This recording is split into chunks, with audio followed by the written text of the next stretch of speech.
Listo. ¿Qué tal? Hola, buenas tardes, compañeros. Este es otro programa de La Iguana en su Piedra. Nosotros somos compañeros militantes del movimiento estudiantil Espartaco, como ya lo saben. Aquí está mi compañero Carlos Saucedo y yo, Carlos Adaico. Ambos somos estudiantes de la licenciatura en Economía de la Universidad Autónoma de Puebla. Y bueno, estamos muy contentos de poder estar otra vez, otra semana, sábado tras sábado, andar transmitiendo con ustedes.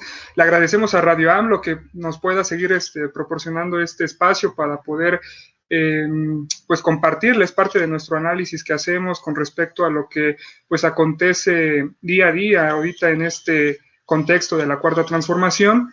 Y bueno, es obviamente de mucha alegría para nosotros porque apenas hace unas semanas pues incluso cumplimos un año de poder estar transmitiendo en este medio, ¿no? Entonces, bueno, los invitamos a que puedan seguirnos en nuestras páginas antes de poder continuar con la discusión que tenemos preparados para ustedes en este sábado.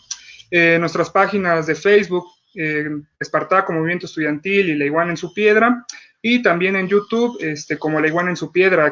Ahí en ese espacio también van a poder encontrar cápsulas que nosotros hacemos con frecuencia, igual de otros temas que a veces no nos da tiempo poder tocar en este espacio sabatino, y también en Spotify, en ambos medios nosotros subimos incluso nuestros propios programas que transmitimos por acá para que la gente o los compañeros que no hayan podido escucharnos puedan escuchar el programa a través de YouTube o de Spotify, ¿no? Y bueno, ahorita ya aterrizando más el tema, el programa de hoy pues se lo vamos a dedicar a poder seguir analizando algo que pues de cierta forma ya hemos tocado en algunas otras ocasiones con ustedes, y es precisamente las condiciones económicas durante la pandemia y la respuesta de la cuarta transformación ante este problema que pues no solamente arremetió contra nuestro país, sino también contra el mundo entero, ¿no? Entonces, para poder cambiar la dinámica, como le hemos buscado hacer en los últimos programas, pues tenemos para ustedes un invitado también muy especial que nos va a compartir su análisis con respecto a este tema, ¿no? Para eso invitamos al profesor Juan Alberto Vázquez Muñoz. Él es catedrático de la Facultad de Economía de aquí mismo de la UAP, y él imparte cursos de la teoría económica, ¿no? Entonces, como les mencionaba, él está en este momento para poder compartirnos su percepción sobre la cuestión de la economía en los tiempos del COVID-19 y cómo le hace frente el gobierno de la cuarta transformación, ¿no? Entonces, y bueno, asimismo como su proyecto mismo que busca, que está encabezando López Obrador, ¿no? Entonces, bueno, profesor, mucho gusto, es un placer tenerlo aquí con usted. Eh, bueno, quería que a ver si se presentaba, pero bueno, como parte de la misma introducción, profe, para poder empezar ya a discutir esto, pues obviamente hemos estado viviendo un cambio, ¿no? Desde el 2018, es importante que toque esto ahorita, con la entrada de López Obrador a la presidencia de la República, ¿no? En este intervalo, y desde antes, yo creo, por algo se pudo dar este proceso de transformación, es que se han podido ver las condiciones económicas que había en el país antes de la llegada de López Obrador a la presidencia, en los términos de lo que representa también la cuarta transformación en nuestra nación, ¿no? Lo mismo que ha planteado López Obrador sobre los problemas principales que existen o que aquejan a la vida pública de nuestro país, como es la cuestión de la misma corrupción, ¿no? Las cuales a todos estos problemas, pues incluso ha buscado combatirlos a través de como piedra, de una base, ¿no? Que pueda fungir como piedra angular, tal como lo es la misma Ley Federal de Austeridad Republicana, ¿no? En la que ahí se plantea toda esta cuestión de combatir la desigualdad social, la corrupción, la avaricia, ¿no? El despilfarro de bienes y recursos naturales, ¿no? Para poder administrarlos con eficacia y pues con plena transparencia ante todo, ¿no? Entonces, como le mencionaba, esto funge como base ante el planteamiento de López Obrador sobre cómo es que él entiende poder impulsar la economía nacional, ¿no? Entonces, no está de más poder reiterar a la audiencia que pues todo esto se hace para poder transferir de forma más directa los recursos, ¿no? Y no a cualquier sector, sino priorizando a las personas que están en condiciones de pobreza, ¿no? Entonces, bueno, ante este pequeño contexto que yo vengo planteando, yo le quisiera preguntar para que podamos empezar con este análisis, ¿qué opina usted respecto a esta manera en que se está haciendo frente a los problemas objetivos que vive el país, ¿no? Y en qué sentido piensa usted que esto que Obrador entiende para poder impulsar el desarrollo en México o poder impulsar la economía nacional, pues servirá para resarcir el daño creado en los sectores públicos de México? Este daño nosotros pues debemos de tenerlo claro que es algo que México pues tiene de frente por las administraciones pasadas, ¿no? Entonces, bueno, esa es la pregunta, profesor. Usted qué piensa al respecto de esto? Gracias. Bueno, muchas gracias, Carlos, por la introducción. Primero que nada, agradezco a ambos, ambos Carlos, por la invitación, a Brenda Cabello, agradezco la invitación, la consideración que tienen por que pueda yo participar con ustedes. Siempre es un placer estar con ustedes y también poder escucharlos, poder saber sus opiniones, para poder también uno aprender cosas.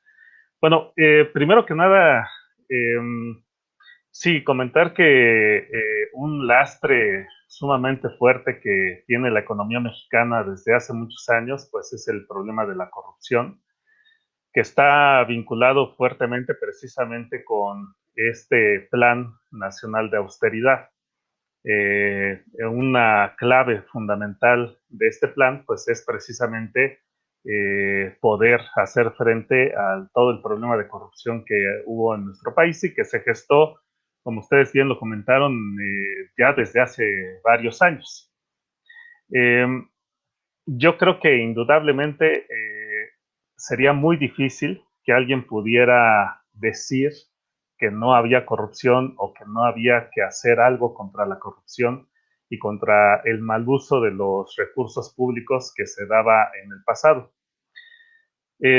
La parte que a mí me parece que no es, por decirlo así, lo más conveniente, es en concreto en el tipo de política que implica la ley de austeridad. Es decir, creo que nadie podría negar que se requería hacer frente al problema de la corrupción y que se requería hacer frente a mucho del problema del mal gasto que hay. Ahora, eso es una cosa. Después, eso se ha vinculado, creo yo, de parte del gobierno, se ha vinculado con la política fiscal general, que tiene que ver también con cómo utilizas la política fiscal para hacerle frente a los ciclos económicos. Una de las características o de las, sí, de las características más importantes de la política fiscal es que es una herramienta para poder hacer frente a los ciclos económicos.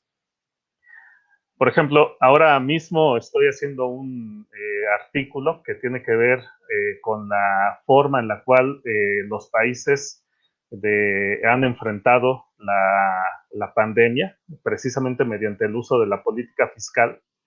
Y es interesante encontrar que en los últimos años el déficit fiscal en México es prácticamente constante, no se ha movido. Si ustedes analizan la volatilidad del déficit fiscal, la volatilidad es sumamente baja. Y sin embargo, o más bien como resultado de esto, la volatilidad de la tasa de crecimiento de nuestro país es de las más elevadas en el mundo. ¿Esto por qué es así? Bueno, pues porque precisamente una de las cosas para las que te sirve la política fiscal es una forma en la cual tú le puedes hacer frente a, por ejemplo, las expansiones. Con eso, si tú generas en ese momento un superávit, logras que la expansión, digamos, no se haga tan fuerte, y si encuentras una crisis, entonces implementas un déficit fiscal y haces que la crisis no sea tan fuerte. Eso nosotros no lo hemos hecho. Ahora, ahí hay que aclarar algo que es sumamente importante y que de esto no tiene la culpa la administración actual. Probablemente en ese sentido tendríamos que decir que tampoco las administraciones anteriores, sino que fue un problema que se fue generando justamente pues con el tiempo, y en ese sentido sí tienen que ver las administraciones anteriores. Hay algo que se llama estabilizador automático. ¿Qué es el estabilizador automático? Cuando una economía tiende a crecer demasiado, de manera automática el gasto fiscal se incrementa. Cuando una economía tiende a disminuir su actividad económica, de manera automática el déficit fiscal también aumenta el déficit. En el caso de México esto no es así. En el caso de México lo que encontramos es que hay una relación de desestabilización automática. Cuando el ingreso tiende a aumentar, se tiende a generar un déficit fiscal, y cuando el ingreso tiende a disminuir, se tiende a generar un superávit fiscal. ¿Y eso por qué es? Porque los ingresos públicos son muy inelásticos a la actividad económica. ¿Y por qué son muy inelásticos? Justamente por el problema que estaba planteando Carlos, por la situación, bueno, creo yo que tiene que ver con eso, con el problema de la corrupción. Desgraciadamente tenemos un país en el que el grueso de los impuestos lo paga la clase media, y es a través de impuestos indirectos. Pero lo que son los impuestos directos, que sabemos que esos son los que mayoritariamente tendrían que pagar las grandes empresas, los grandes capitalistas, pues eso no tiene una reacción fundamental con respecto al ingreso. Entonces, sí, desgraciadamente, desafortunadamente hemos seguido una línea muy, muy rígida en la política fiscal, pero también tenemos que tener claro que la situación no es fácil. Mientras no cambie la forma en la cual se cobran los impuestos, o se hace que se cumpla el pago de impuestos, pues va a ser muy difícil que se cambie esa situación.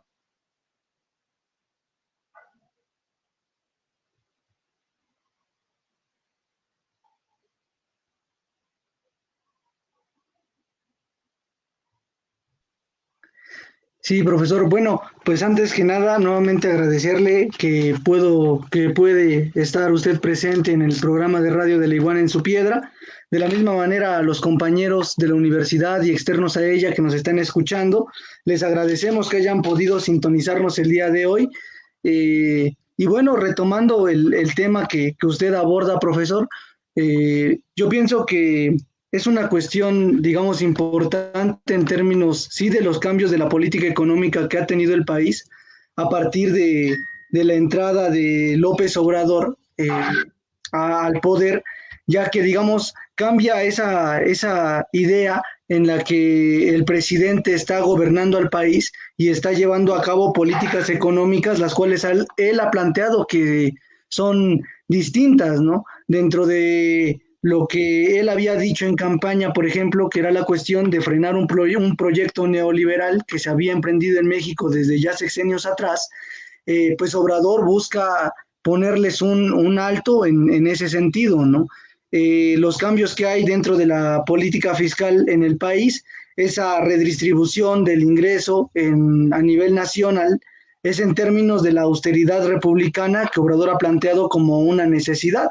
Y yo pienso que es necesario retomar este tema porque es parte de cómo, pues, el panorama en el que México se encuentra, ¿no?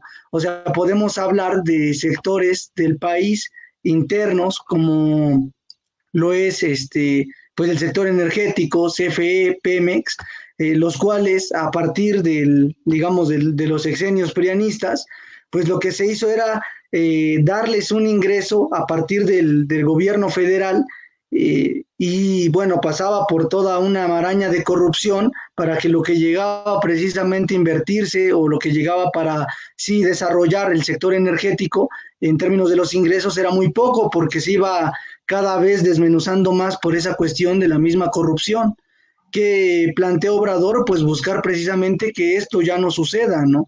que en Pemex, que una gran parte o un porcentaje importante de lo que es Pemex, de lo que es CFE incluso, pues ya no corresponden precisamente al beneficio nacional, ¿no? Sino que se fue concesionando y de esa manera se buscaba pues llevar a la privatización a estos sectores del país. ¿Qué hace Obrador? Pues cambiar esas políticas que se estaban ocupando para así poder de alguna manera poner un freno a esto que estaba sucediendo, ¿no?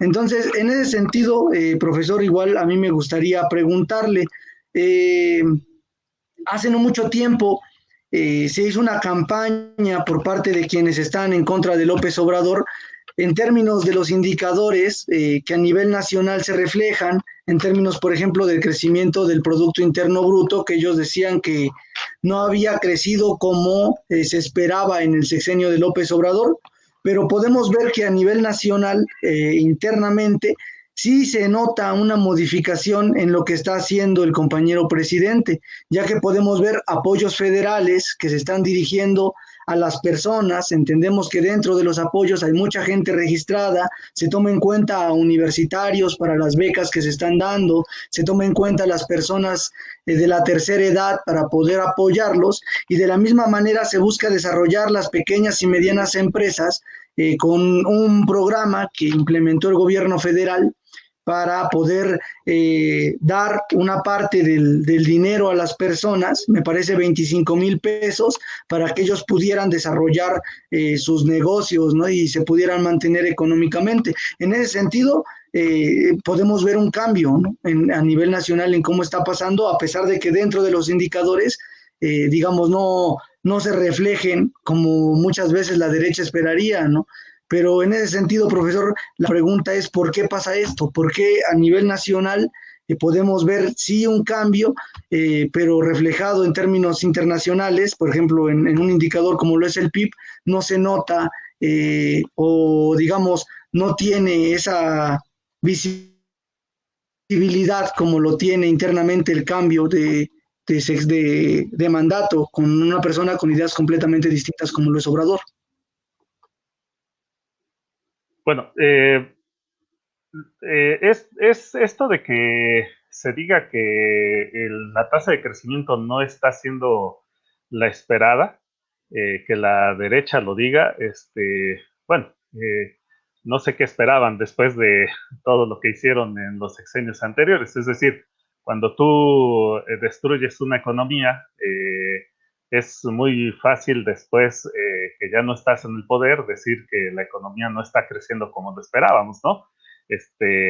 No hay las condiciones para que la economía crezca de una manera acelerada, con tantas restricciones que se tienen y que se fueron gestando precisamente a lo largo del tiempo en los periodos prianistas, sobre todo después de la crisis de deuda de los 80 del siglo pasado. Ahí se empezaron a gestar políticas que precisamente están haciendo que la economía no pueda crecer tan rápido, ¿no? Ahora, por un lado, es cierto, creo que hay un cambio en la situación de los apoyos. Eso es una cosa que sí se puede observar, al menos en la administración, en la forma de operar los apoyos. Me parece que sí hay un cambio. La parte que sí creo que nos debería de preocupar es que considero que mientras la tasa de crecimiento no se eleve, eh, los apoyos en efecto sirven, pero finalmente son un paliativo. Y lo que necesitamos es cambiar la situación de manera estructural. Eh, ¿Es fácil? No, no es fácil, desgraciadamente. Tampoco podemos pensar que podemos eliminar las restricciones, como repito, las restricciones que se gestaron en 30, 40 años. Pero sí es muy importante, por ejemplo, empezar a pensar de una manera distinta a la que se venía pensando en periodos pasados. Es decir, por ejemplo, se ha apostado mucho, creo yo, en este sexenio, se ha apostado mucho por el Tratado de Libre Comercio con Estados Unidos y Canadá.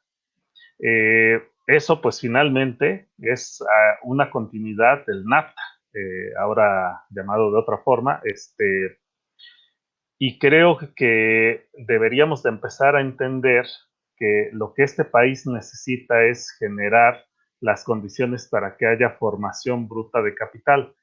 No formación bruta de capital de la manera que se ha venido dando. Si ustedes analizan el coeficiente de inversión, el coeficiente de inversión ha venido aumentando a lo largo del tiempo, sobre todo después, justamente después del NAFTA, hubo un boom de inversión, pero desafortunadamente ustedes chequen las cifras, chequen hacia dónde va esa inversión, y esa inversión pues es en buena parte inversión de transnacionales que precisamente lo que hacen es aprovechar las relaciones internacionales de producción, las que se han dado a partir de los tratados de libre comercio y la globalización del mundo. Y bueno, lo que hacen es traer a México la parte de menor valor agregado del proceso productivo, y aquí es donde lo realizan para después, pues evidentemente, exportar a otros países. Esa parte es la que deberíamos de apostar por dejar de depender de ese tipo de formación bruta de capital. Yo creo que sí sería muy importante que se diera un incentivo a la actividad productiva interna.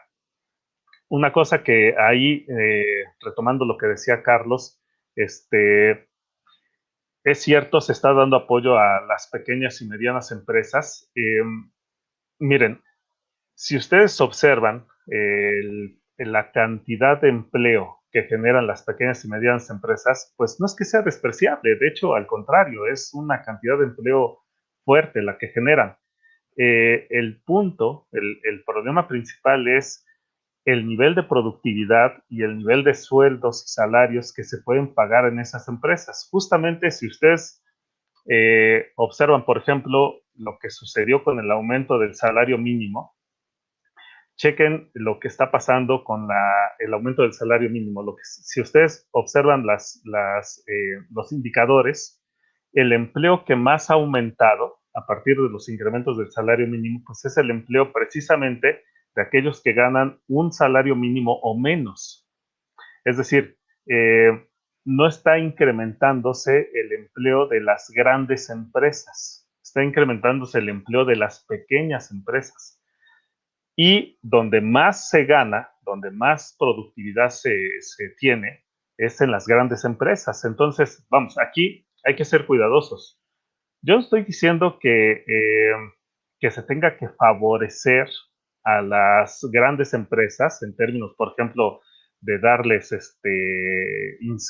no sé, de no dejarlos que paguen impuestos o de permitirles que subcontraten, no. Justamente creo que lo que se debería de hacer es un plan de estímulo de inversión para grandes empresas, pero nacionales, y que el gobierno pudiera tener injerencia en este tipo de empresas. Es decir, no vamos a decir, bueno, que se incentive la actividad de Bimbo, que se incentive la actividad de Telmex o de grandes empresas que son empresas consolidadas, no requieren que el gobierno les esté permitiendo que no paguen impuestos. La verdad es que esas empresas pueden sobrevivir bastante bien, pueden sobrevivir hasta con el tipo de crisis que estamos llevando, pero más bien empezar a crear empresas de capital nacional. Eso es lo que creo que es muy importante, porque las otras empresas, pues, algunas, como les decía, pues básicamente lo que hacen es poner aquí parte del proceso productivo de bajo valor agregado. Entonces, bueno, en general, me parece que el que haya críticos diciendo que estamos creciendo poco, pues vamos, no sé qué esperaban, ¿no? Después de 40 años de haber sumergido al país en políticas que lo único que generaron desde hace ya muchos años es bajo crecimiento. Pero creo que sí hay la necesidad de cambiar, en cierto sentido, el modelo económico que estamos llevando a cabo. Sí, sí, bueno, a ver, bueno, antes de continuar, profe, perdón, pero hay varios compañeros igual que están escribiendo, se nos había pasado al inicio poder invitar a los compañeros a que pues con toda confianza puedan estar participando a través de la transmisión en vivo, ¿no? Al final de cuentas, pues también se trata de poder ir intercambiando comentarios, incluso los mismos saludos que luego puedan enviar los compañeros, ¿no? Como el compañero Raimundo Sánchez, ¿no? Que manda saludos desde New Jersey. Nosotros aquí estaremos leyendo en los tiempos que pueda haber, pues las participaciones y los saludos que anden enviando los compañeros, ¿no? Faustino Martínez dice, viva la 4T, apoyo total a AMLO, ¿no? Y bueno, profesor, ya continuando con lo que usted mencionaba, bueno, ahí pues sí, yo pienso que algo que ha planteado o algo que incluso pues sí ha mostrado el gobierno de Obrador y él mismo lo ha dicho, pues es que es un gobierno pues para todos, ¿no? De ese tamaño, es la misma amplitud en cuanto a pues en cuanto a este proceso que es la cuarta transformación, ¿no?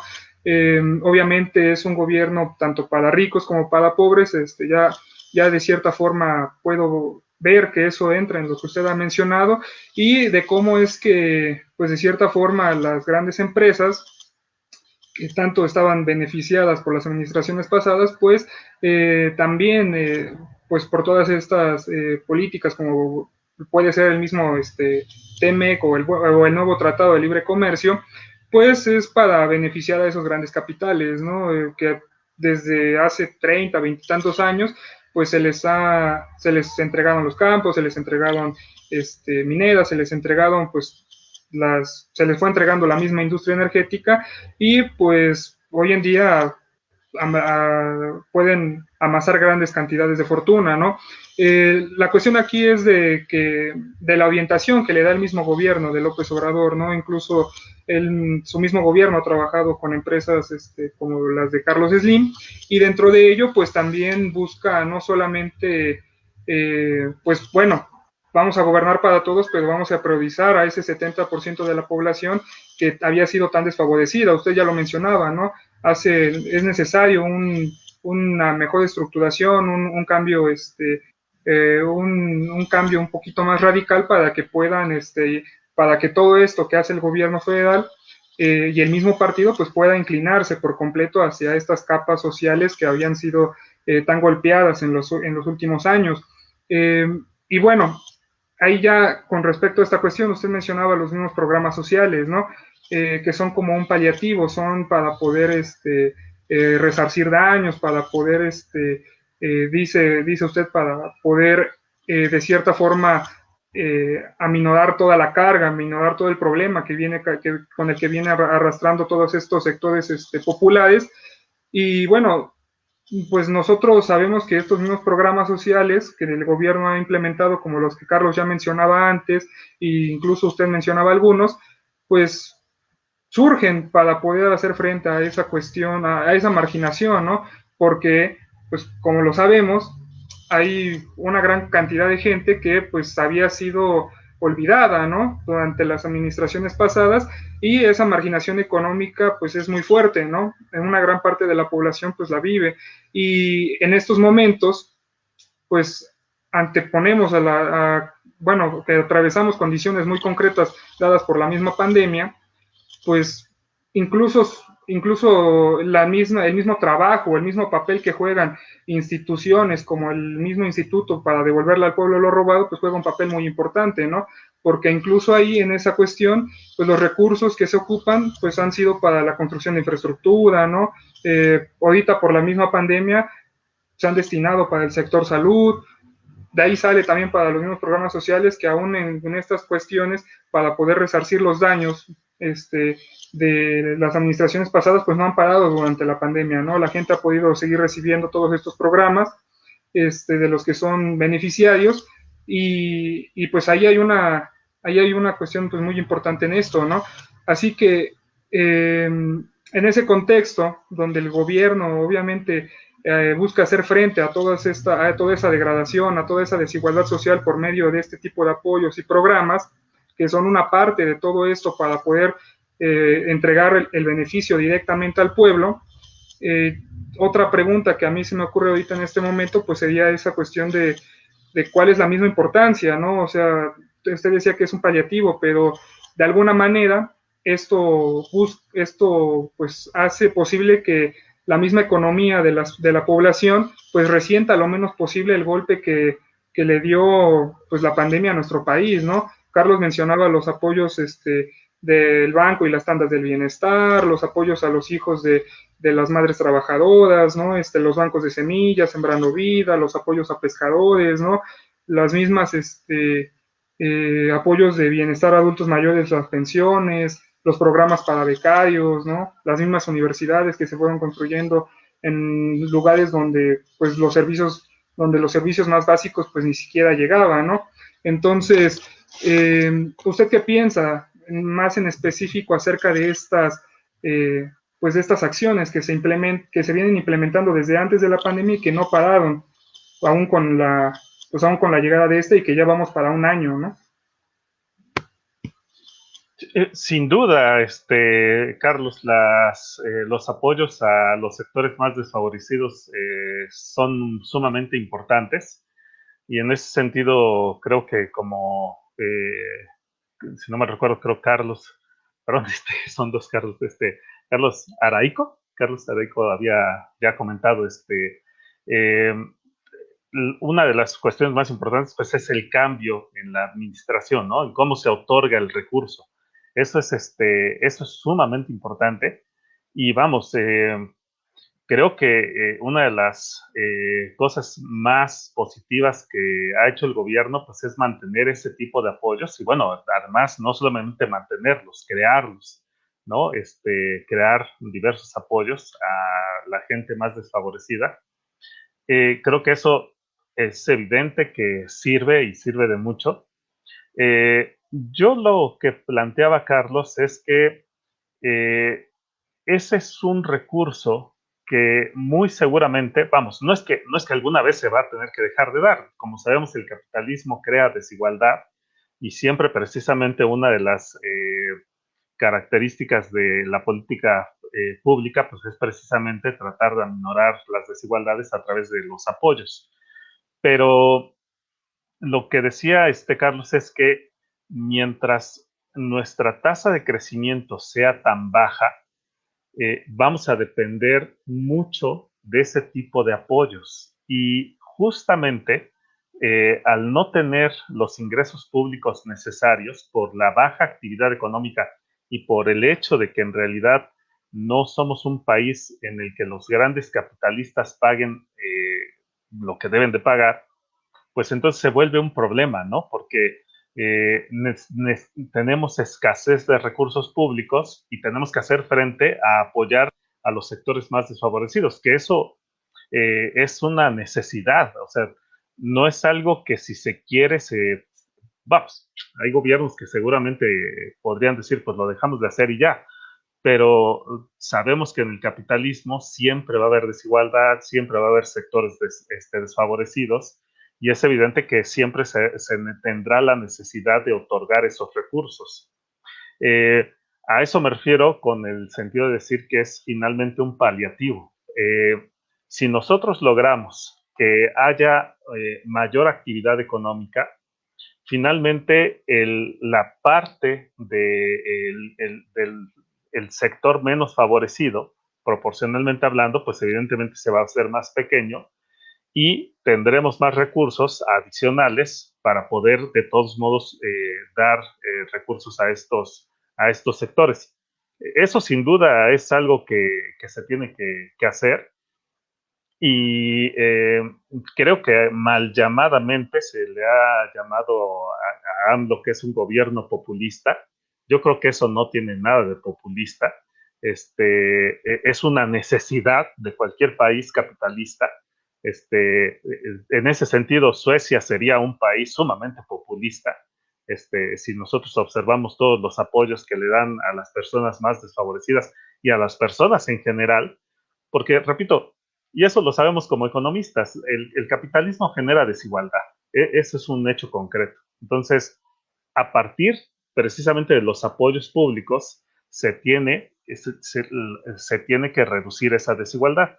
Entonces, era en ese sentido que lo llamo paliativo, Carlos, en el sentido de que tenemos que lograr crecer más para poder dejar más espacio de acción a la política fiscal en ese tipo de acciones.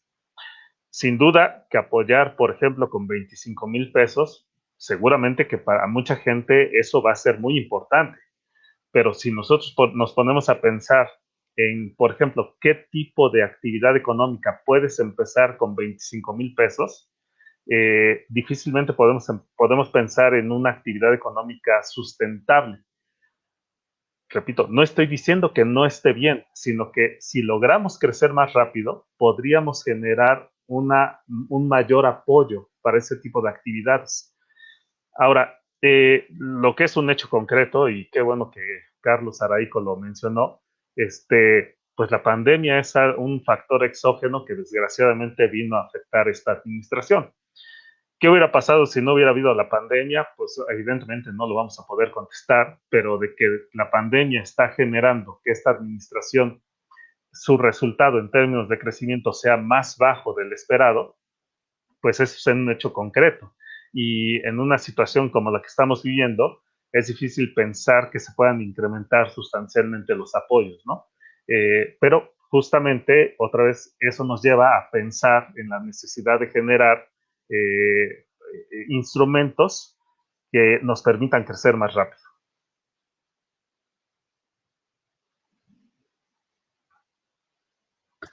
Sí, profesor, en este mismo sentido que estamos platicando respecto a la economía del país, eh, hablamos, claro, de los programas sociales. Yo estoy de acuerdo con usted en el sentido de que si bien sirven a la gente, a la población, para poder de alguna manera, digamos, salir de las condiciones en las que los sexenios pasados habían dejado a un 70% de la población viviendo en pobreza, en una marginación económica, la cual era muy complicada de sobrellevar, y los programas sociales han llegado a subsanar de alguna manera estos problemas que estaban de frente cuando Obrador entró al poder. Es necesario que a nivel nacional haya un desarrollo económico, el cual no ha habido en muchos años, ¿no? Buscar que la industria nacional, más allá de que sea una cuestión que sirva para la venta, como mucho tiempo así lo fue en tiempos del panismo, cuando se podían concesionar partes de los sectores públicos del país. En este momento es necesario pues volver a retomarlos y que sea parte de, digamos, del bienestar nacional, ¿no? En ese sentido, a mí me gustaría retomar una pregunta que hace el compañero Toño Munguía en los comentarios. Dice, hola compañeros y profesor, mi pregunta es, ¿puede explicar por qué el fortalecimiento del mercado interno es necesario para lograr la soberanía económica? Y de igual manera, me gustaría retomar la pregunta del compañero Ernesto, que dice, saludos compañeros, mi pregunta es, ¿por qué es importante el fortalecimiento de la producción nacional? En ese sentido, profesor, ver usted qué opina respecto a estas preguntas. Sí, miren, si ustedes observan lo que ha pasado justamente a partir de los gobiernos neoliberales, pueden ustedes ir a los datos y se van a dar cuenta que, contrario a lo que pasaba antes de los gobiernos neoliberales, la tasa de crecimiento de las exportaciones está no muy elevada, tampoco. Por cierto, eso también es una cosa que se debe de aclarar, ¿eh? Los gobiernos neoliberales tampoco es que hayan sido exitosos en su objetivo, que su objetivo era incrementar la tasa de crecimiento de las exportaciones. Si ustedes analizan el comportamiento de la tasa de crecimiento de las exportaciones de los gobiernos neoliberales y lo comparan con los gobiernos pre-neoliberales, se van a dar cuenta de que en realidad el promedio es el mismo, básicamente. O sea, también así como decir fuimos un gran éxito, no. Sin embargo, lo que sí pasó es que mientras que más o menos el mercado interno y las exportaciones crecían lo mismo antes de los gobiernos neoliberales, posterior a los gobiernos neoliberales, el mercado interno está creciendo alrededor de 1 punto porcentual por año, cuando que antes crecía más o menos el 6%. Ahora, piensen ustedes en esto. A partir de que empezó los gobiernos neoliberales, el mercado interno representaba más o menos el 92% del Producto Interno Bruto.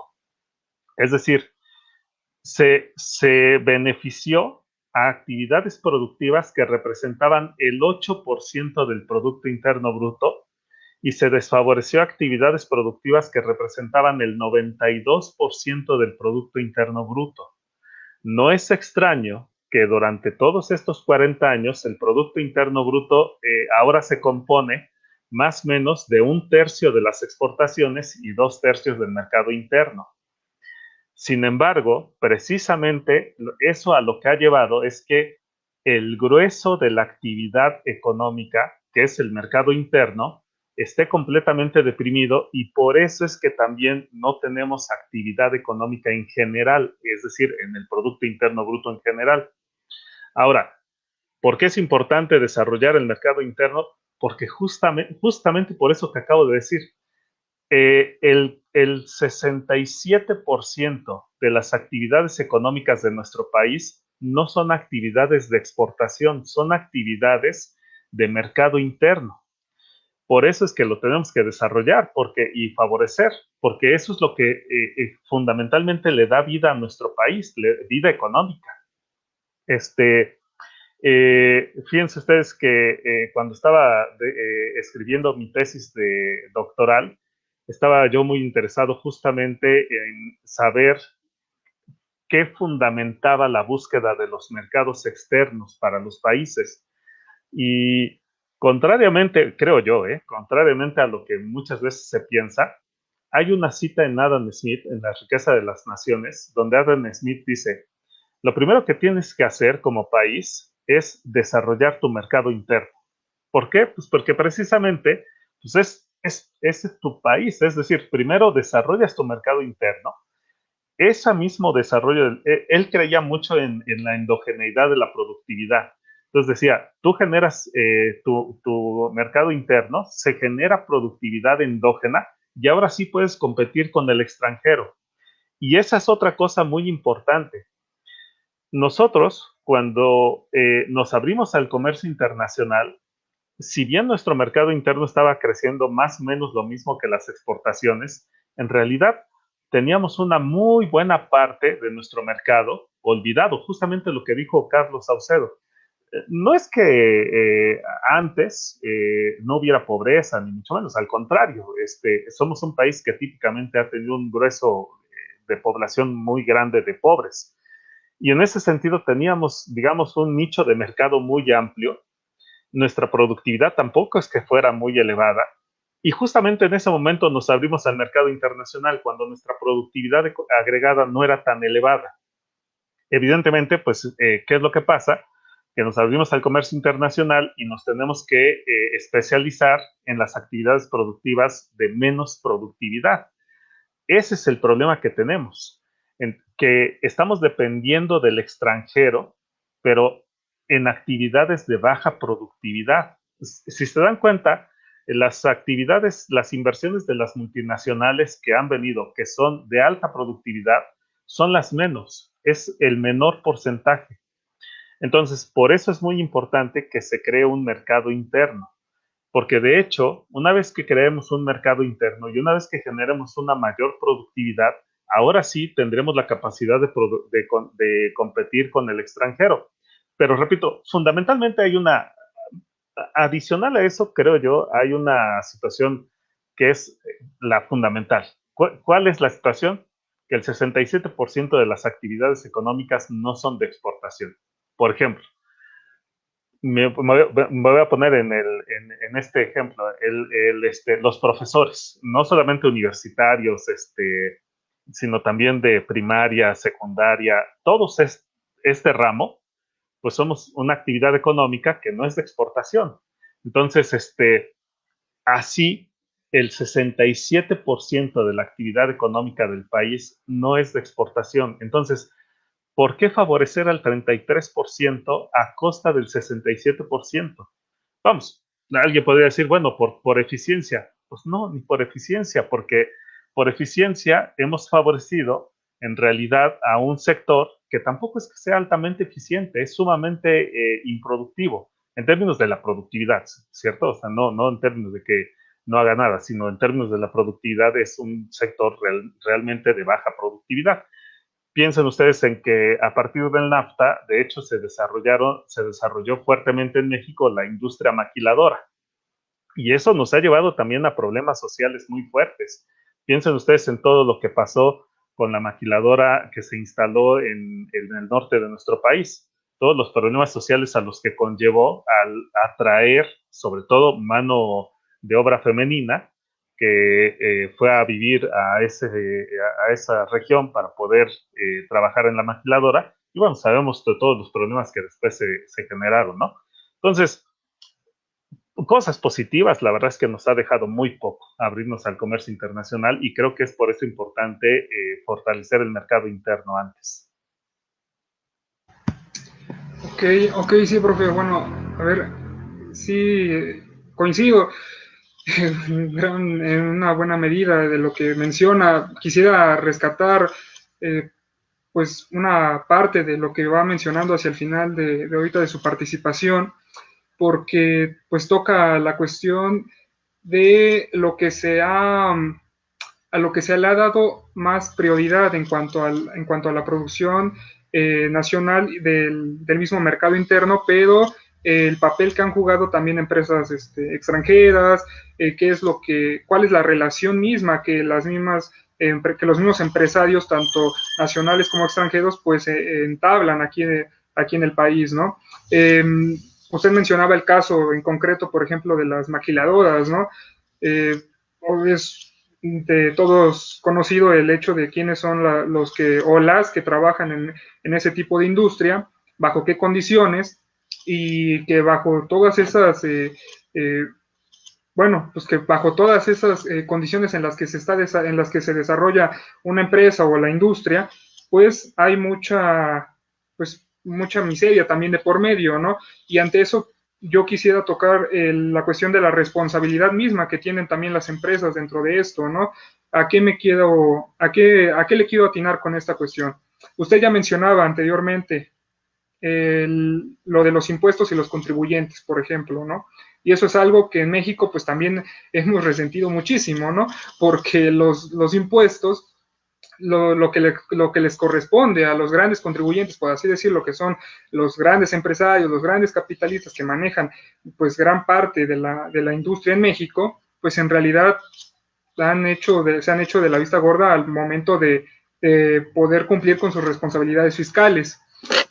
Ahorita en los tiempos de la cuarta transformación, pues algo que ha dejado muy en claro el gobierno federal y en específico López Obrador, pues es esta cuestión de que ya no se va a permitir la condonación de impuestos, ¿no? Porque usted mismo ya lo mencionaba, ¿no? Empresas como Bimbo y entre otras, pues qué necesidad hay de que de que se les rescate, entre comillas, ¿no? O de que se les apoye, ¿no? Cuando de por sí son empresas que ya están consolidadas, ¿no? Son empresas que acumulan una gran parte de riqueza y pues no es necesario en realidad que que se les puedan hacer favores. Entonces, ante esta cuestión, en el combate a estos grandes contribuyentes que no han pagado sus impuestos, yo aquí, por ejemplo, tengo un dato que me gustaría compartirle a usted y al auditorio, ¿no? Que aún con las condiciones de la pandemia el año pasado, pues en el 2020 se recaudaron unos 3.336.876 millones de pesos, ¿no? Aún así, esto representó un aumento a lo que se había recaudado en el 2019, ¿no? Un aumento, pues, mínimo, ¿no? Apenas si llega rozando el 1%, ¿no? Pero es un porcentaje que aún así, pues, representa una recaudación de dinero pues mayor, ¿no? De la cual se puede disponer para poder redistribuirla. Otro dato es de que pues tan solo el 44% de todo lo que se recauda pues proviene de los grandes contribuyentes y de ahí la necesidad que puedan cumplir con sus responsabilidades fiscales, ¿no? Apenas no hace mucho, la directora de ahí del SAT mencionaba que a finales del 2020 se fiscalizó a unos 800 contribuyentes de 12,000 que había en una lista, ¿no? Que había que fiscalizar para que pudieran cumplir con sus responsabilidades fiscales, y quedan tan solo 12,000 contribuyentes de los sectores más básicos, ¿no? Entonces, aquí lo que yo quiero preguntarle es por qué es muy, y tal vez yo ya incluso di parte de la respuesta, pero es importante que también comparta el análisis que usted tiene al respecto, porque es importante que estas iniciativas, como el no condonar impuestos a las personas que de por sí disponen de los recursos para poder darlos, sean impulsadas, ¿no? Desde el gobierno federal, y que sí tengan eco y respuesta en el país, ¿no? Porque varios de estos grandes contribuyentes incluso hasta se han amparado, ¿no? Han dicho, no, pues yo no voy a pagar nada, ¿no? Deben, tanto empresarios nacionales, por ejemplo, no sé, Ricardo Salinas Pliego, que debe miles de millones de pesos a través de sus impuestos, de sus empresas, o incluso empresas transnacionales como mineras, que también deben millones y millones de pesos en impuestos, ¿no? Entonces, eso es algo, pues, a lo que se le hace frente a este gobierno federal y que, pues, se está combatiendo. Le reitero la pregunta: ¿por qué es importante que todo esto pueda seguirse impulsando, ¿no? Y que en realidad pueda tener una respuesta favorable, como lo ha venido haciendo también? Sí, miren, una de las características fundamentales de diversos países que, entrecomillado, han llegado a tener niveles de bienestar elevados, un ejemplo claro es Suecia. Digo entrecomillado porque no es que no tengan problemas, ¿no? Evidentemente, pero retomando esta idea, Suecia, por ejemplo, es un país con un alto nivel de bienestar, y vamos, con todo y que la actividad económica es muy fuerte, y con todo y que el Producto Interno Bruto por habitante es muy elevado, han logrado tener grandes niveles de bienestar precisamente gracias a la acción del gobierno, precisamente gracias a la intervención del gobierno. La economía inglesa, por ejemplo, también había llegado a tener altos niveles de bienestar, con todo y que había una gran actividad económica por habitante, pero eso también era gracias a la intervención del gobierno. En Estados Unidos, de verdad es increíble, y esta es una de las cosas que hay que notar. En Estados Unidos, los pobres son realmente pobres, es decir, son un país con un nivel de ingreso per cápita muy elevado, pero los que caen en la pobreza de verdad son realmente pobres.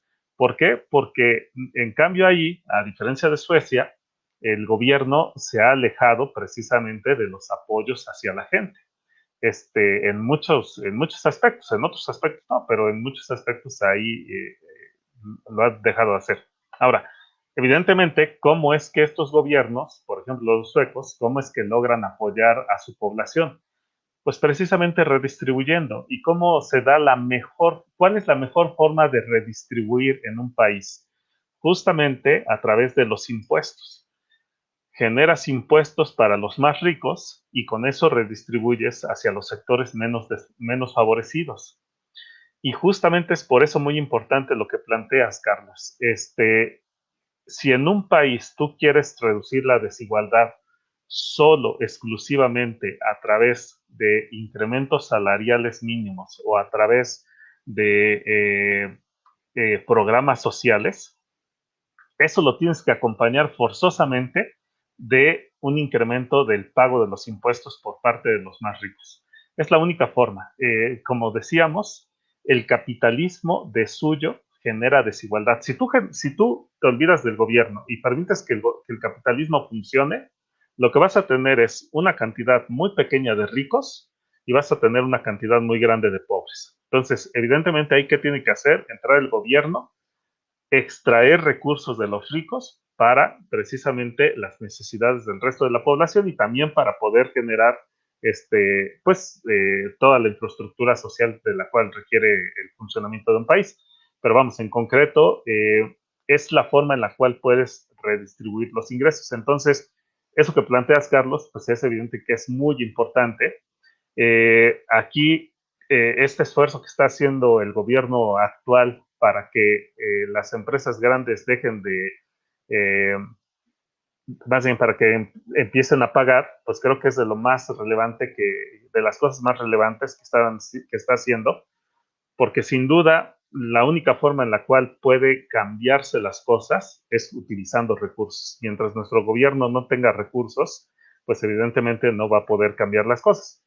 Es cierto, ahora se puede depender de mejor manera de la industria petrolera, por, como ustedes decían, también la intervención que se ha hecho, pero pues hay que recordar que la industria petrolera tenemos el problema de que dependemos de lo que suceda en el exterior. Si el precio baja, pues ya, ni modo, no vamos a tener los ingresos, ¿no? En cambio, lo de los impuestos, pues es sí o sí, o pagas o pagas. Entonces, esa parte creo que es muy importante lo que tú estás planteando, y es precisamente para el buen funcionamiento del gobierno y para generar equilibrios dentro de la desigualdad que genera el sistema capitalista.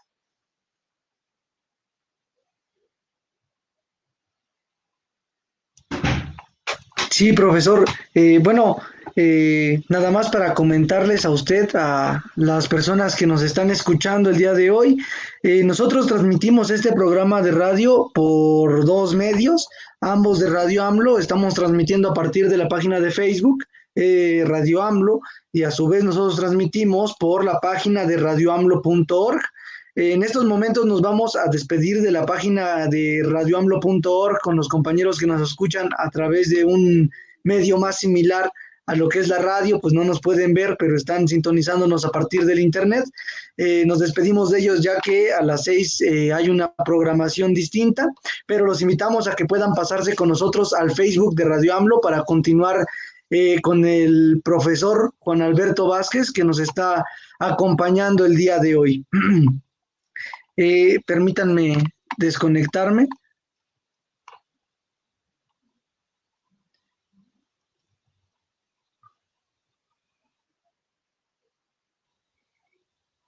Listo. Bueno, profesor, retomando el tema que usted nos está planteando, yo estoy de acuerdo en eso que usted comenta respecto al modo de producción en el cual pues vivimos. México, y por la cuestión del capitalismo, vemos que esa desigualdad que usted señala pues se ha reflejado precisamente en los sectores públicos del país.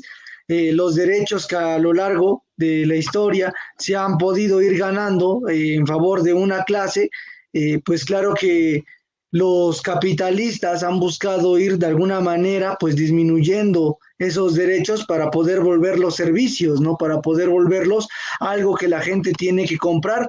Digamos, dentro de las leyes del capitalismo, pues el capitalista no va a permitir perder ganancias, no va a buscar incrementarlas, de hecho.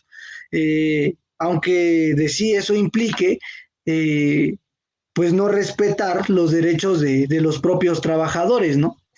Uno de esos derechos es precisamente en el artículo 4 constitucional, plantea la cuestión de la salud para los mexicanos, de tener un acceso al servicio médico de salud como una cuestión pública, como una cuestión gratuita, y que de hecho es algo que los trabajadores a partir de su salario también brindan una parte para poder recibir esta atención médica pues, a nivel nacional. Lo que hemos visto es que a partir de la pandemia esto nos ha hecho notar que son cuestiones que, digamos, en México no eran una realidad. Se habla de que se podía brindar atención médica a todos los mexicanos o a su gran mayoría, y en estos momentos, por el COVID, pues podemos vislumbrar que en realidad la ocupación hospitalaria, el desarrollo que tenían los hospitales en México, pues no dan precisamente para brindar esa atención médica.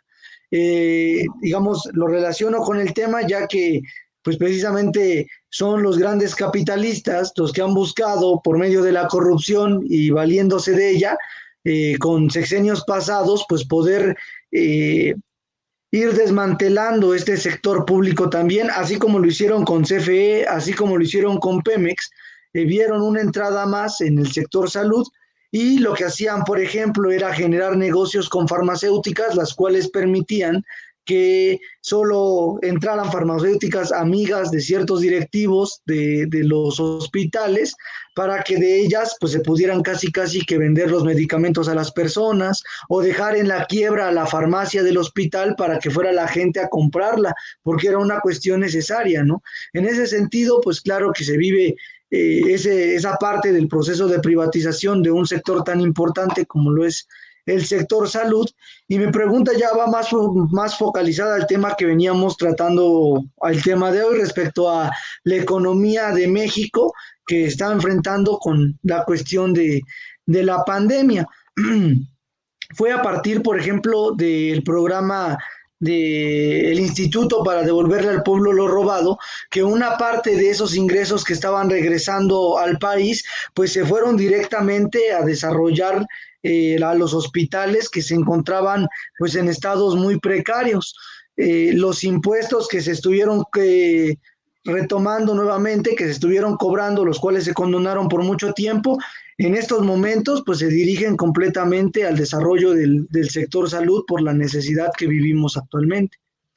Eh, en ese sentido, profesor, y con lo que planteaba en un primer momento respecto a esa redistribución del ingreso que se está dando, de las políticas fiscales que se están viviendo en estos cambios por la cuarta transformación, mi pregunta es, ¿cómo ve usted o qué opina usted respecto a los cambios que se dieron en el presupuesto que sale a nivel federal respecto al ingreso o la parte del ingreso que se destina al sector salud? Lo comento porque igual dentro del bombardeo mediático que se vive en esta cuarta transformación, se habla de que hay un, hay una disminución en el ingreso destinado al sector salud en el año 2017 con Enrique Peña Nieto, hay una disminución al año de 2019 con el sexenio de López Obrador, nada más que la contradicción está en términos de que en tiempos de Enrique Peña Nieto se sigue preservando la cuestión de un seguro popular que no es nada más que la privatización encarnada en el propio seguro popular. Y bueno, ahorita pues vivimos claro que un intento de desarrollar esos hospitales para poder hacer frente a la pandemia. En ese sentido, profesor, ¿usted cómo, cómo ve o qué opina respecto a estos cambios que se han estado dando a nivel nacional? Sí, sin duda, eso es muy importante, Carlos. Poder fortalecer el sistema de salud es una necesidad fundamental del país. Es algo que se tiene que hacer. Eh, lo que decíamos hace un momento, ¿no? El capitalismo lo que genera es una actitud individualista, cada quien velando por su propio interés, y justamente el gobierno es el que tiene que entrar a, eh, a resolver esa situación, o más bien, a equilibrar esa situación. Decíamos, ¿no? En el capitalismo a problemas individuales, pues hay respuestas individuales, pero sin duda hay problemas individuales que requieren respuestas sociales, ¿no? Si yo me enfermo de un cáncer, pues es evidente que no voy a tener los recursos para poder hacer frente a la enfermedad. Entonces se requiere que de la sociedad para que un individuo haga frente a un problema.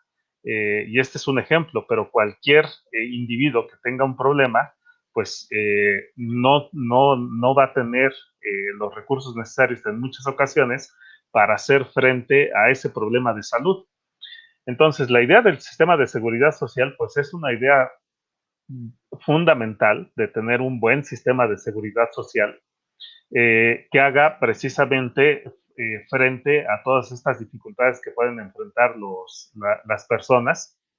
Y en ese sentido, pues sí, evidentemente lo que está haciendo AMLO de tratar de fortalecer el sistema de seguridad social, pues es relevante. Otra vez, ¿no?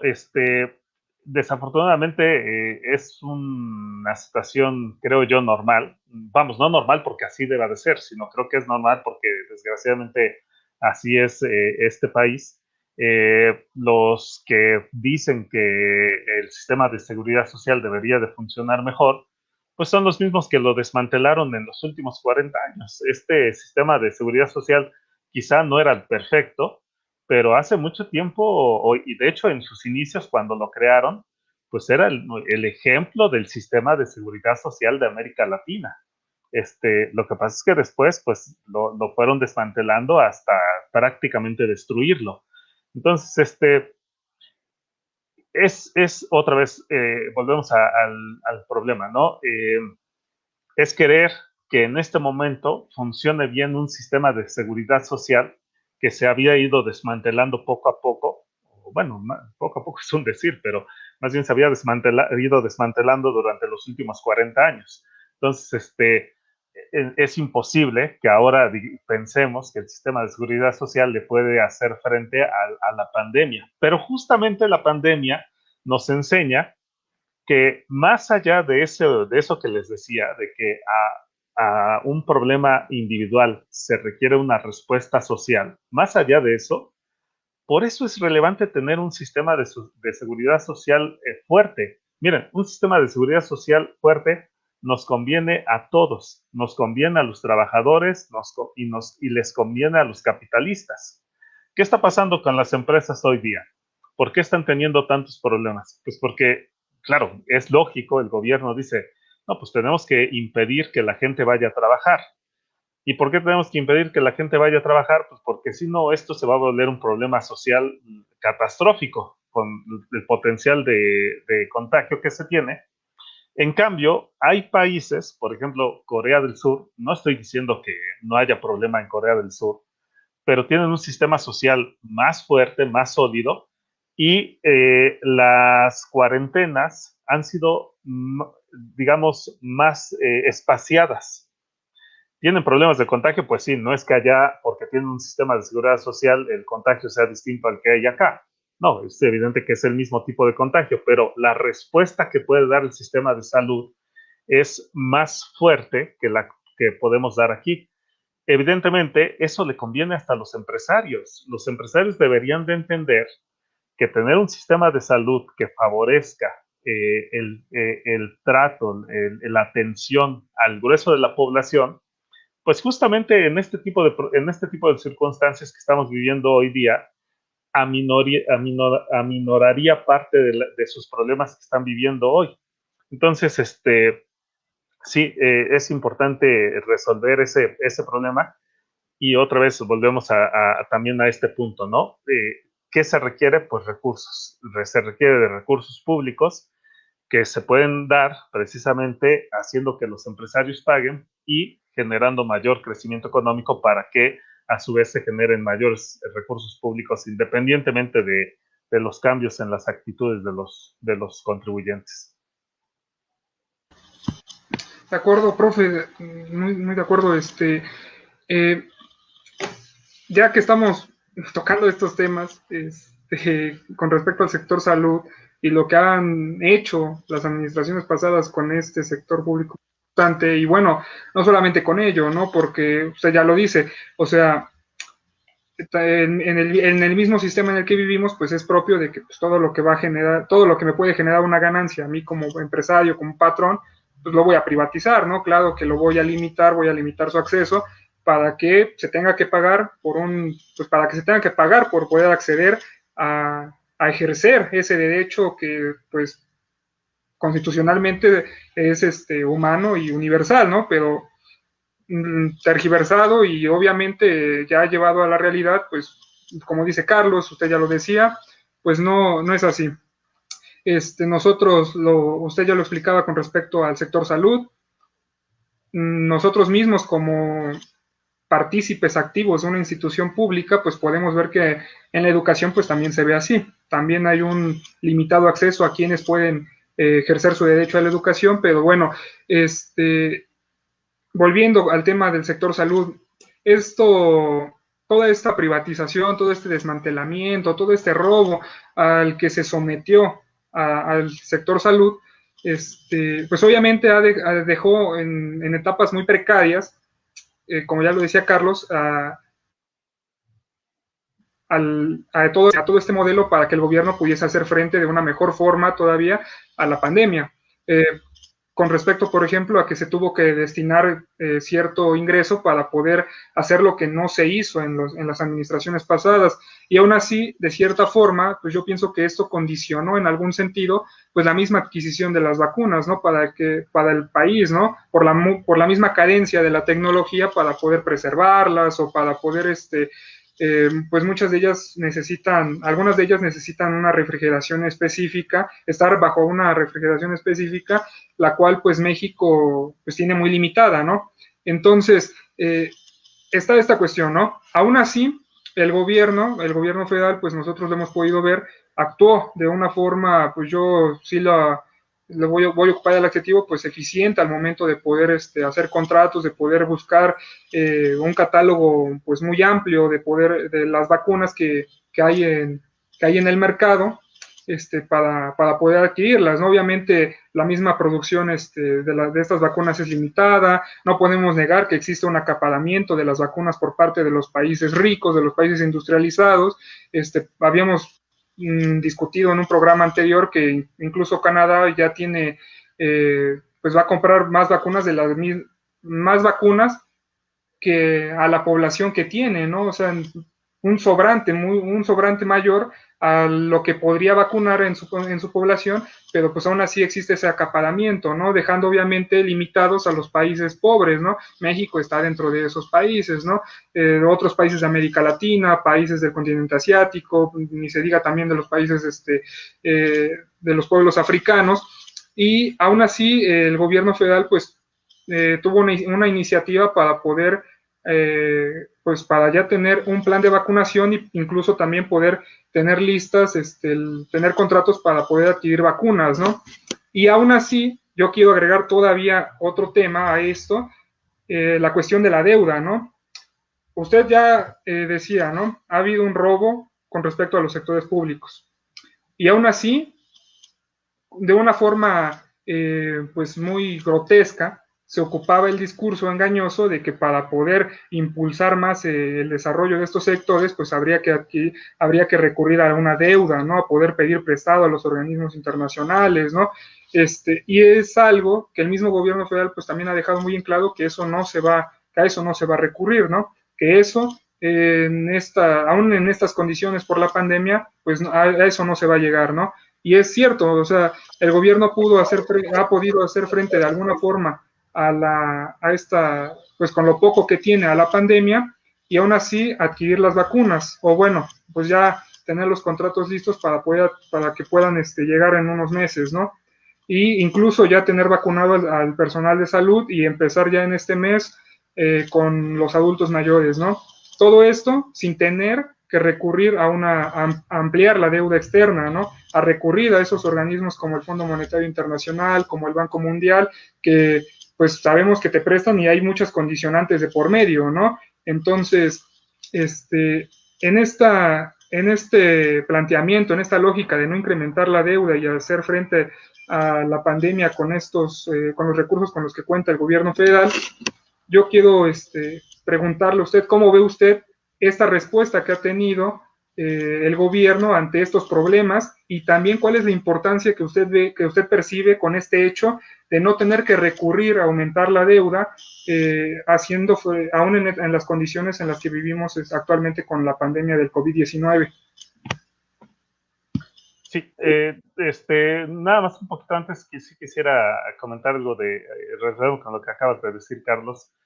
Hay actividades económicas que por más que evidentemente los seres humanos sean libres de hacer y deshacer y que tengamos que garantizar el derecho a que las personas puedan tener libertad de decisión, yo creo que hay actividades económicas que son fundamentales para el bienestar general de la población y que no deberíamos de pensar ni siquiera en la posibilidad de privatización. Es decir, ahí, en el caso, por ejemplo, de la educación, en el caso de la salud, son cosas que, vamos, después quien quiera poner su consultorio, después quien quiera poner su escuela privada, pues qué bien, ¿no? Todos tenemos derecho a hacer lo que queramos con nuestros recursos, pero sin duda el gobierno tiene que tener un plan para otorgar seguridad social, para otorgar educación, y ahí sí,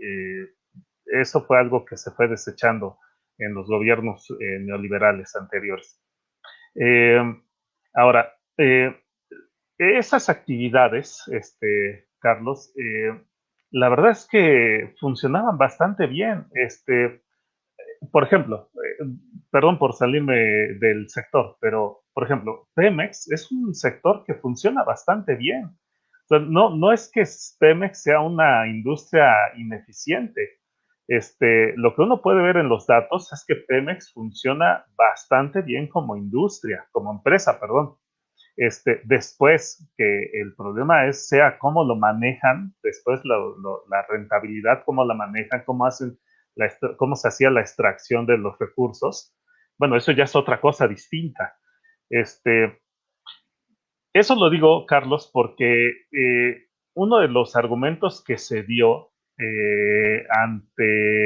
para el cambio de modelo era precisamente que se decía que las empresas públicas, las actividades públicas eran muy ineficientes y lo que estaban generando era deuda. Justamente recuerden que todo el cambio de modelo se dio precisamente a inicios de los 80 del siglo pasado. Y entonces decían, es que las empresas públicas tienden a ser muy ineficientes, más bien son tan ineficientes que terminan generándole deuda al sector público. Y entonces justamente decían, hay que deshacernos de ellas para no tener deuda, para no estar endeudados con el exterior y para no estar endeudados en general como gobierno. Bueno, ¿qué pasó? Empezó el desmantelamiento y la deuda siguió. O sea, si bien es cierto, hubo un periodo largo de reestructuración que además implicó muchos sacrificios para la población, que fue la llamada década perdida, y que ahí se logró disminuir en parte la deuda, pues eso implicó muchos problemas para la población, porque es cierto, se logró disminuir la deuda a costa de reducir fundamentalmente la actividad económica. También eso hay que decirlo. Ahora, aquí me parece que es donde creo que sí tenemos que ser cuidadosos. Yo puedo entender que se diga, no hay que endeudarnos más, porque finalmente el pueblo es el que termina pagando. Eso lo puedo entender. Creo que, además, yo creo que nadie en su sano juicio debería decir, no, pues que nos endeudemos más y aunque el pueblo siga pagando. Yo creo que eso no debería de ser. Sin embargo, miren, les voy a dar un dato, y estos son datos de la Secretaría de Hacienda y Crédito Público. La deuda con porcentaje del PIB en el 2018 fue del 46%, en el 2019 fue del 45% y en el 2020 es del 52%. Es decir, de 2018 a 2019 bajó un punto porcentual, pero del 2019 al 2020 subió 7 puntos porcentuales. La deuda como tal, el monto de la deuda, claro que es importante saber cuánto debe uno, pero el monto de la deuda, lo relevante del monto de la deuda es sobre todo en función de tus ingresos. Si tú, por ejemplo, voy a poner un ejemplo muy burdo, si tú, por ejemplo, te endeudas para comprarte una televisión y te la pasas todo el día viendo la televisión, pues evidentemente no vas a generar ingresos y después, por más baja que haya sido la deuda, pues una televisión, estamos hablando de una deuda quizá de bajo monto, pues después vas a estar metido en un problema. Si tú te endeudas para comprar un auto que a lo mejor representa un monto más elevado, pero te metes a trabajar el auto de Uber, de taxi, qué sé yo, pues a lo mejor tu monto de deuda fue más elevado, pero estás generando ingresos y vas a poder hacer frente a tu deuda. Esa es la parte que creo que nada más sí me gustaría recalcar. Creo que es sensato pensar en que no se puede endeudar más al país, sobre todo porque quien termina pagando es la gente más desfavorecida, pero también es importante entender para qué vas a utilizar la deuda, ¿no? Porque si lo que haces es decir, no me endeudo para que no paguen los más desfavorecidos, pero eso también implica que a lo mejor tu actividad económica cae y después el problema es que tenemos que la deuda como porcentaje del PIB se incrementa, tu servicio de deuda como porcentaje del PIB se incrementa y entonces eso a la larga va a generar el mismo problema que querías evitar. Entonces, ahora, también lo otro que hay que aclarar es que no es tan fácil, ¿no? La decisión no es fácil, desgraciadamente. Como ya bien lo decías, Carlos, pedirle a un organismo como el Banco Mundial, pedirle a un organismo como el Fondo Monetario Internacional, pues hasta ellos mismos lo dicen, ¿no? Las líneas de crédito están abiertas para los países que se portan bien, ¿no? En términos de su política económica. Si tú tienes una política económica que va acorde a sus ideas, entonces sí te prestan, si no, no. Y miren, justamente México sí está haciendo las cosas en términos del déficit fiscal, sí está haciendo las cosas muy parecidas a, digamos, estar en línea con el FMI en términos de que el déficit fiscal es muy pequeñito. Sin embargo, eso no quiere decir que sea, entonces le tengamos que pedir, porque evidentemente eso nos va a restringir en muchos aspectos, nos ponen muchas limitantes para poder generar ese préstamo. Pero ahí, Carlos, yo apuesto más por una coordinación entre la política monetaria y la política fiscal.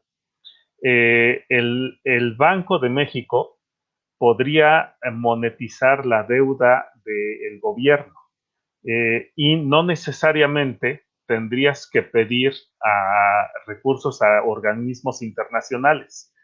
Ahora, esta parte también tiene su arista porque finalmente, por ejemplo, en una situación como la de hoy, en la que lo que requieres es comprar un producto que viene del extranjero, pues evidentemente requieres de divisas. Y cuando yo hablo de monetizar la deuda, pues es entre el Banco Central y el gobierno federal, que no implica divisas. Sin embargo, creo que ese podría ser un mecanismo por medio del cual se podría generar los recursos para después, sí, utilizando los mercados internacionales, obtener las divisas necesarias para hacer frente a ciertas necesidades del país. ¿Está fácil? No, no está fácil, pero creo que se podría hacer de esa forma. Ahora, justamente lo que decía Carlos, eso acompañarlo del esfuerzo que ya está haciendo el gobierno federal por incrementar el pago de los impuestos por parte de las grandes empresas y de los más ricos de este país. Si tú logras hacer eso, pues evidentemente después quien va a tener que financiar la deuda forzosamente, pues es ese sector, ¿no? El sector más rico y el sector más favorecido del país. Claro, si mientras no se logre hacer que ellos paguen, pues finalmente el grueso de la deuda, el grueso de la carga lo tienen los sectores más desfavorecidos. Pero yo creo que se podrían acompañar los dos. Hacer una coordinación entre el Banco Central y la Secretaría de Hacienda para que se monetice la deuda. Y dos, hacer que los sectores más favorecidos sean los que más paguen, precisamente para que la carga de esa deuda sea fundamentalmente de parte de los sectores más favorecidos.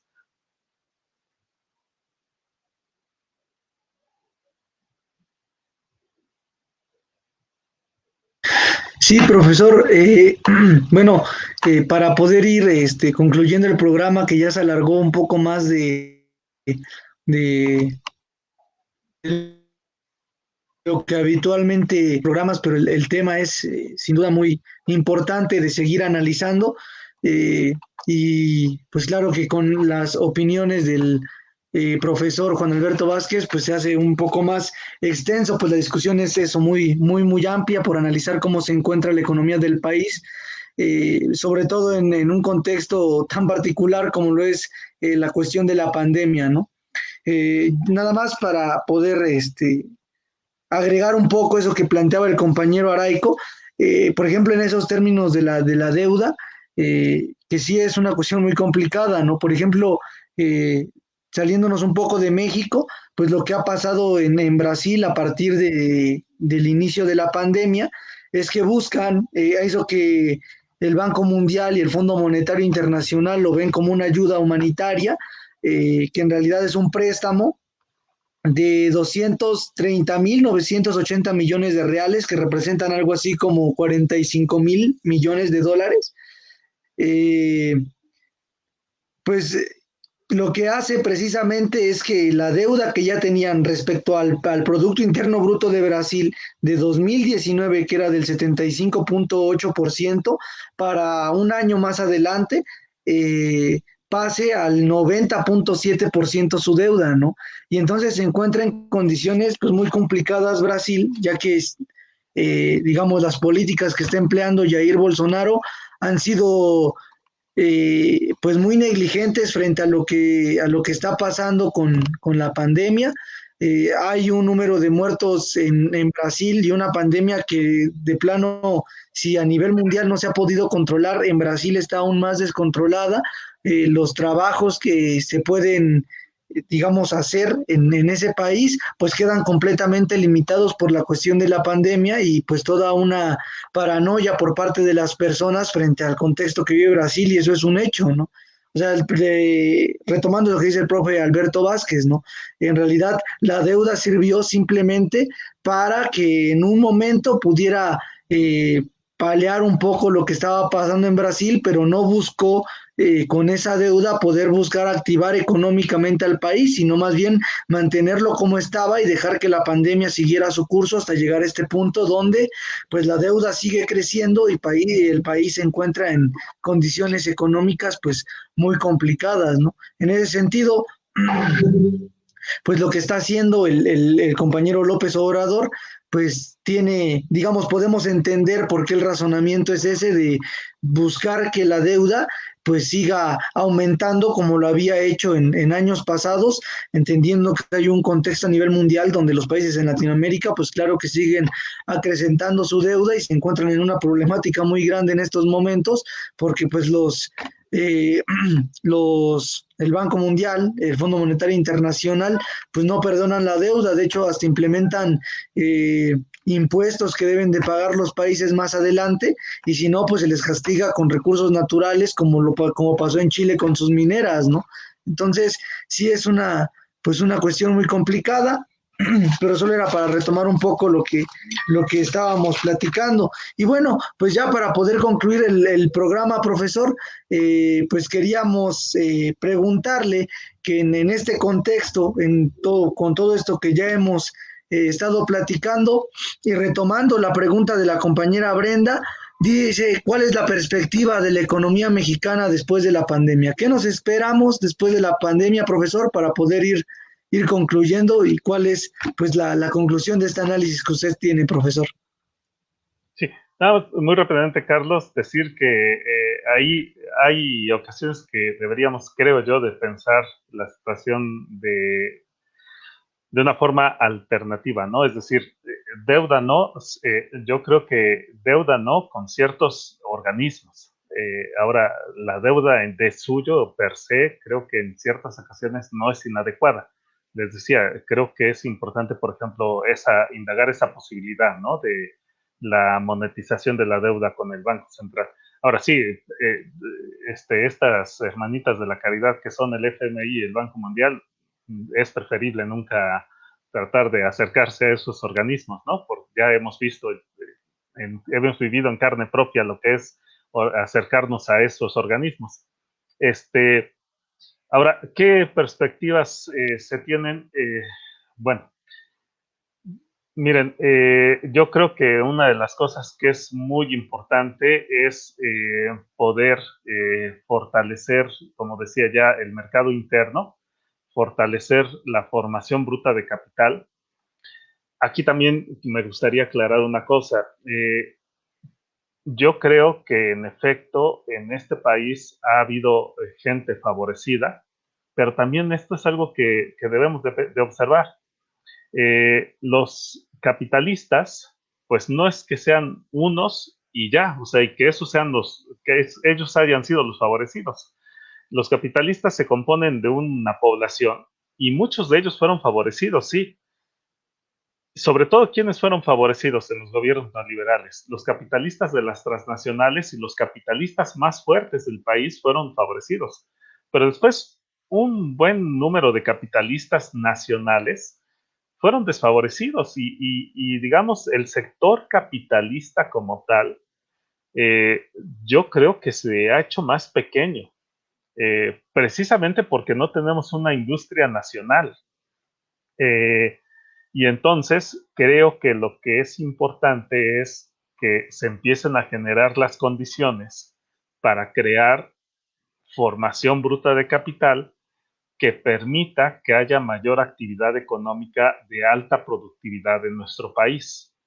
Si logramos tener mayor actividad económica de alta productividad en nuestro país, piénsenlo así, el pastel se hace más grande y entonces puedes repartir de mejor manera el pastel. Mientras la productividad del país sea muy baja, eso es una cosa que es cierta.